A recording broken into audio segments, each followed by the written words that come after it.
आप सभी को राधा अष्टमी की बहुत बहुत शुभकामनाएं। मेरी यूट्यूबर वाली बहन और भाइयों को राधा अष्टमी की हार्दिक शुभकामनाएं। आज मैं आपको राधा रानी के जन्म उत्सव की महिमा और महत्व और कथा बता रही हूँ। उसमें क्या क्या करना चाहिए तो आप ध्यान से सुनिए। राधा अष्टमी, जिसे राधा अष्टमी के नाम से भी जाना जाता है, हिंदू धर्म में एक महत्वपूर्ण पर्व है। यह त्यौहार श्री कृष्ण की अर्धांगिनी प्रेम और भक्ति की प्रतीक देवी राधा के जन्मदिन के रूप में मनाया जाता है। राधा अष्टमी भाद्रपद माह के शुक्ल पक्ष की अष्टमी तिथि को आती है, जो श्री कृष्ण के ठीक 15 दिन के बाद होती है। इस दिन को भारत के विभिन्न हिस्सों में, विशेष रूप से ब्रजभूमि, मथुरा, वृंदावन, बरसाना और अन्य कृष्ण भक्ति स्थलों में हर्षोल्लास से मनाया जाता है। राधा रानी का महत्व। राधा रानी को श्री कृष्ण के प्रिय, उनकी दिव्य प्रेम का प्रतीक माना जाता है। श्री कृष्ण और राधा का प्रेम को आध्यात्मिकता का सर्वोच्च रूप माना जाता है। उनके प्रेम को भौतिक प्रेम से ऊपर आध्यात्मिक प्रेम की श्रेणी में रखा गया है। जहाँ श्री कृष्ण पूरे ब्रह्मांड के भगवान माने जाते हैं, वहीं राधा रानी को उनकी शक्ति, प्रेम और भक्ति का स्रोत माना जाता है। इसलिए राधा के बिना कृष्ण की पूजा अधूरी मानी जाती है। वृंदावन, गोकुल, बरसाना जैसे तीर्थ स्थलों में राधा रानी को विशेष रूप से पूजा जाता है। कहते हैं कि राधा रानी के बिना श्री कृष्ण की लीला अधूरी है। उनके प्रेम के प्रति भक्तों की आस्था इस बात का प्रमाण है कि जहाँ भी कृष्ण का नाम लिया जाता है, राधा का नाम सबसे पहले लिया जाता है। जय श्री राधे कृष्णा। राधा अष्टमी की कथा। पौराणिक कथाओं के अनुसार राधा रानी का जन्म भाद्रपद माह की शुक्ल पक्ष की अष्टमी को बरसाना के राजा वृषभानु और माता कीर्ति के घर हुआ था। कहते हैं कि राधा रानी का जन्म दिव्य था, क्योंकि वे जन्म के समय नेत्रहीन थी।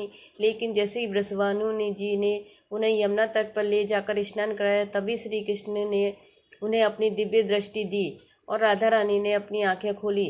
राधा रानी का यह जन्म प्रेम, भक्ति, त्याग का प्रतीक माना जाता है।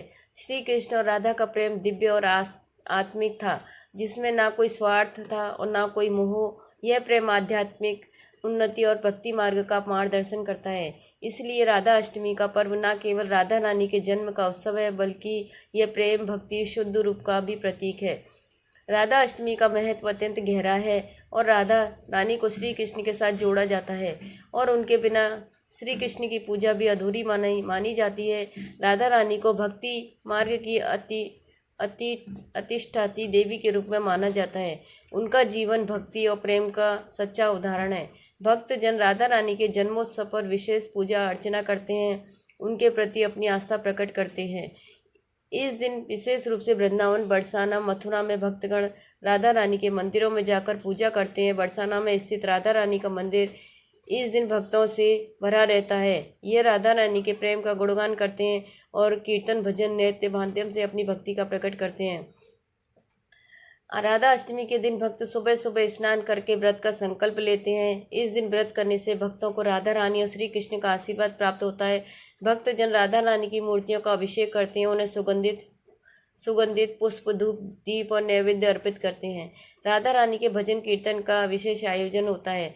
राधा अष्टमी के दिन बरसाना, वृंदावन, मथुरा में विशाल मेलों का आयोजन किया जाता है, जिसमें हजारों संख्या में भक्त भाग लेते हैं। ये भक्त राधा रानी के जन्म की कथा सुनते हैं और उन्हें आशीर्वाद प्राप्त करते हैं।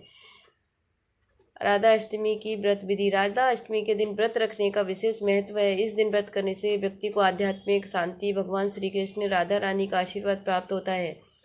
प्रातःकाल सुबह स्नान करके स्वच्छ वस्त्र धारण करें।